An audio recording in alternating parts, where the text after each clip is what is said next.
Hi everyone, and welcome to another video. Today I'll show you how to unlock a phone without spending any money. That's right, absolutely free. I'll guide you step by step on how to unlock any smartphone, no matter the brand. First, let's understand that there are three types of unlocks. Network unlock.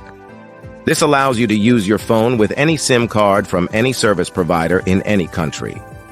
Factory reset protection or Google account lock. This is useful if you bought a phone that has a cloud-based lock from the previous owner.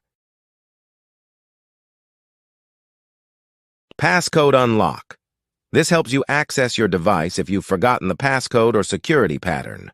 Before we start, a quick disclaimer. We will only use legal methods and no hacking tools.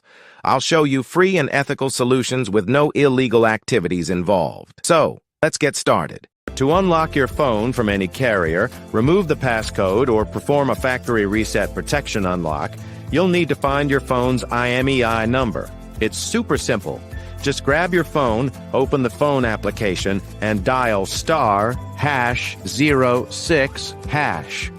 The IMEI number will appear on your phone screen. Now I will show you exactly how to unlock your phone. So, let's get started. On this website, we will unlock your phone from the carrier. You only need to provide some information, including the exact phone model, the IMEI number, the number we obtained earlier by dialing *#06#, and the email address where you will receive the notification that your phone has been unlocked. For the factory reset protection unlock, you will need to access this website. Here, you will need to complete a form with your phone model, IMEI number, and email address. To bypass the screen lock pattern, password, or PIN on your phone without losing data, you can use this free service on this website. I hope you enjoyed this video. Please don't forget to share, comment, and subscribe. See you in the next one.